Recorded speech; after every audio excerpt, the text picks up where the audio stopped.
Welcome back to the Other Side of 45 podcast. I am your host, Randy Black.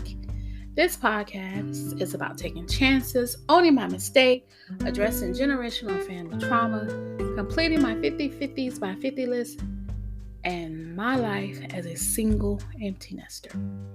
If you listened to my last podcast, Vaping and Deflowering, this is part 2 of that episode. I'm learning that I'm still holding back on sharing. One of the reasons I started a podcast is to be honest about who I am and how I got here. I contemplated re-recording the episode to add some context, but settled on recording a part 2. That will hold the integrity of the original reason why I shared my experience with vaping and attending my first drag brunch, which was completing the line items on my 50/50s by 50 list. I'm learning. Hopefully next time I find myself in this situation, I can do both. But that's life. You pivot when necessary. In the last episode, I shared how my youngest daughter and I tried vaping. It was my first time, but not sure if it was hers. As I expressed in the previous episode, I had my daughter go into inspect the hookah bar because I don't like going to places that are really smoking. I do not tolerate smoke well. And I'm morally against nicotine, which is why smoking hookah was a big deal for me. However, this wasn't my first experience with nicotine. I'm not even sure if I shared this with my daughters, but once upon a time, I tried smoking cigarettes. I was in my late teens, early 20s, had moved out of my mother's house, and to be blunt, I wanted to rebel.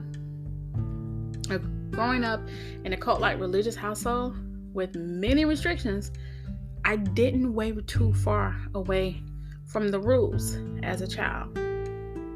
Once I was out on my own, I deliberately decided to try things I knew were not approved. My word, I can't believe I'm sharing this. Okay, so I started doing low-key things that I was never allowed to do. I dressed what was considered inappropriately. I remember wearing a short skirt, a body shirt, and heels. I was dating, I was fornicating, and yes, smoking. Now, I never really liked smoking. As a matter of fact, as a child, I hated it. I was around smokers my entire life and didn't like the way they smelled or the smoke in my face or even near me. So I'm not really sure why I added smoking to my rebellion list. It was probably because it was something easy and cheap for me to do, because I worked at a convenience store and we had damaged cigarettes that were going to be discarded. And I used that box of discard cigarettes to begin my smoking journey. My cigarettes of choice were basic ultra light. I chose ultra lights thinking it was not as harmful. Now this was the 90s, so no internet to research and to verify that this was the healthier choice if you can have a healthier cigarette. But I was afraid that someone would catch me and report back, so I didn't smoke in public or anywhere that I knew there was a chance that someone would see me. This was me doing private smoking sessions, if you will. I was excited to be in this new world. I carried my pack secretly, but I knew they were there with a lighter. But it was freeing, and I felt like I was living on the wild side. The problem was that I was so afraid that I actually would forget to smoke. I would have to remind myself that I was a smoker now, and I needed to smoke, which was not easy because I was not frequently in spaces that I felt safe to indulge in my new life. I was living the low-key wild side. Yep, that is a thing. I was doing enough to get in trouble if caught, but not doing enough to actually get caught. I was so self-conscious about my smoking. I wasn't sure if I was doing it right. See, I'm a people watcher, and I would watch smokers to see how they held a cigarette. I tried to learn the process and adopt it. I never really got a process. It was, oh yeah, you can smoke now. Then I would light up. This is the thing. I hated it. I didn't like the taste. It was horrible. Eventually, I just gave up. I mean, I don't know how long I was a smoker. Maybe a few weeks, certainly not months. The thing is, I still didn't feel like I belonged. I was too busy hiding the secret that I couldn't find a place to fit in. The people that I called my friends would disapprove. And if I made new friends living in a small town, that would out me. There was no space for a low-key bad girl in this town. Well, not that I knew of. And I didn't continue this rebellion long enough to find out. I still did things that the majority disapproved of, which contributed to my lack of openness in finding my tribe, which I struggle with today. There are really not many periods of time that I lived my true self. I have suppressed that part of me for so long. Also, I'm trying to figure out who I am and who I want to be. That's why I raise my children to try new things and not to be afraid and to be themselves. Which brings me to the other portion of the latest episode, Deflowering, the drag show. So I call it Deflowering because it was my first time vaping and attending a drag show. Also, the MC Ruby Red said we were drag show virgins. Anyway, going to Midtown Moon's Heifer review for the Drag Brunch was me practicing what I taught my children. My daughter had a sash on that said, "Finally 21," and Ruby Red asked her about her birthday and who I was. She said, "That's my mother." And the response was, "Wow, how great it was that I was open-minded enough to bring her to a drag show, And the crowd applauded. Now, the day following the brunch, my co-worker had seen the pictures on my Instagram and commented that it looked like I had a fun weekend. And she thought it was great that I took my daughter to a drag show brunch, adding that you don't see that often with parents of adult children, especially in the Black community. And I understand why. Because not too long ago, that was something I wouldn't have been able to do. Being raised to believe that those in the LGBT plus community were living immoral lives. I was not an ally. Although it didn't personally bother me, I was taught it was wrong. I didn't know anyone in that community, so it really didn't come up a lot. And before I started living my truth, I didn't discriminate against those in the LGBT plus community, but I probably would have not attended a drag show. When I first moved to Metro Atlanta in 2000, I saw queer people at the mall, and I was shocked that it was so common. Living in a small town with my background, you didn't see many openly gay people. As a matter of fact, it was common. What was common was using homophobic slurs. We didn't call it that at the time, but that's what it was. Making fun of those who didn't fit gender norms and being insensitive to those who were struggling with how to be openly gay. So when I saw gay couples in public spaces in Atlanta, it didn't bother me like it should have because I was taught it was wrong. But I still was not an ally. I am now, but back then I had no experience with the queer community or the challenges, as I was far removed from their experience and therefore couldn't relate. Even now, although I do consider myself an ally, I am unfamiliar with their struggles, and I have a lot to learn. I believe that is why going to this brunch was important to me. It was more than just completing the items on my 50/50s by 50 list. Okay, so here's where I get deeper, okay? Oh my coworker who invited me to the drag show is also an entertainer at the show.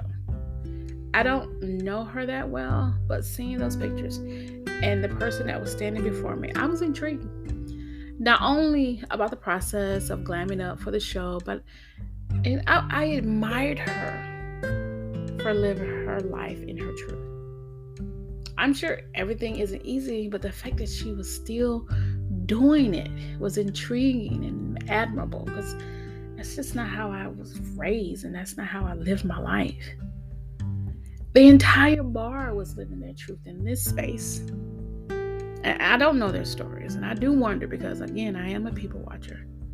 But that day, at that time, all of my insecurities, it didn't matter. I didn't feel judged, but I'm sure they could have, because wow, they looked awesome, and I looked, well, as the saying goes, I had the perfect face for radio, updated to say podcasting. Seeing her and the rest of the ladies in full drag, having a great time in a space that welcomed her, was uplifting. It gave me the courage to keep going. I don't have that community of support, nor do I need such a community.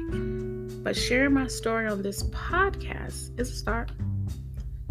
When I look back on my life, at my co-worker's age, she's about 22, 23, I know I couldn't do it. I'm not even sure I could do it at my current age. I mean, seriously, I couldn't even have a cigarette without hiding. And the thing is, I've lived a good portion of my life looking over my shoulder, wondering who's watching, afraid to speak up about how I really felt, not knowing who I am, therefore not living my truth. But, finally on the path to finding my truth. I say finding my truth because as I plan my podcast episodes and discover what's next as an empty nester, I discover things about myself. New things that were lying dormant. And if you're wondering, that means that I'm bi-curious or coming out of the closet. No, this has nothing to do with sexuality. I am confident that I'm a heterosexual woman. I only bring this up because I was asked that at the drag show. But those dormant things are things that I lost and buried years ago because I was not yet ready to face them. And I'm not sure how many of those things I'm ready to face now. One of those things, those dormant things, was my first encounter with an openly gay couple. When I was a child, my cousins and I spent a lot of time at my grandmother's house. I love, even to this day, going to my grandmother's house. My grandmother still lives in the same house she did when I was a child, which is a walking distance from the police station and post office. One day, my cousins and I were sitting on her porch in rocking chairs, and we heard cries and saw a woman darting from the house across the street, covered in blood. Chasing her was her partner wielding a bat. The victim and her partner were having a vicious fight. They were known lesbians, although we didn't call them that back then. The victim was covered in blood and was desperately trying to get away, but she fell. And her partner took advantage of that and began beating her with the bat. I was horrified. My aunt heard the cries and came outside. And my grandfather joined us on the porch and said, mind your business. Don't say anything. Don't do anything. Don't get involved. And I'm grateful to this day that my aunt ignored him. And she yelled at the woman beating her girlfriend to stop. I mean, she heard my aunt, but she ignored her. And my aunt raced down the steps of my grandmother's porch and ran toward the police station. And she could see them outside of the station. She yelled at them to come and help. See, like I said, my grandmother lives close enough to the police station that if they are outside, they can hear you if you talk loud enough. And they did, in fact, hear my aunt and ran toward the house. They, like we all did, watched in horror as a woman, despite having the police there, continued to beat her girlfriend. Eventually, the police were able to intervene, but the damage was done. The victim's body laid in a blood pool. She was still alive, but badly beaten. I remember watching the EMTs leaving trash in the yard from the packages they opened to clean her up, and when they provided her on-site aid. And they left it all there. It was gross. I thought it was disgusting. Anyway, I remember watching in horror as the police tried to talk the woman into handing them the bag, and her continuing to be her girlfriend with the bag while the police watched. I did not understand that. Anyway, the ambulance did transport the victim to the hospital, and that bat-wielding girlfriend was taken off to jail. For years, I didn't know if the victim survived that attack. But a few years ago, my cousin said she did not.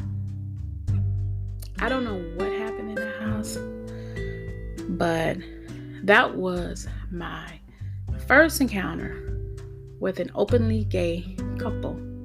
Traumatic. So here's a side note. I'm going to pack a little bit more from this story. What my grandfather said to us that day was one of the few things that I didn't understand about him. But it also showed me something in my aunt that I admired to this day. So was and is very common in my family to not come to the aid of others. And my grandfather was from a different time where you didn't get involved if it wasn't family. And I understand that. But I'm glad that my aunt taught me otherwise. Because of her, I have been active in nonprofit organizations for years. Because I believe it takes a community. And being an active member in a nonprofit helps me to embody the words, of Miss Mary J. Blige in her song, Just Fine, which is a theme song for my life. I like what I see when I'm looking at me, when I'm walking past the mirror. Don't stress through the night at a time in my life. Ain't worried about if you feel it. Got my head on straight. I got my vibe right. I ain't gonna let you kill it. You see, I wouldn't change my life. My life is just fine. Okay, so this is a great way to end this story and to remind everyone that October is Breast Cancer Awareness Month. I Will Survive, Inc. is a nonprofit providing support, prevention, education, health and wellness services for breast cancer survivors. As a board secretary for I Will Survive, I encourage you to participate in activities in October to support I Will Survive and their $10 for 10 months campaign. Well, I hope you enjoyed this week's podcast. Your reviews and feedback are encouraged. So, meet me on the other side of 45's podcast, blog, and Instagram. New episodes will be released every Monday. Thank you for tuning in.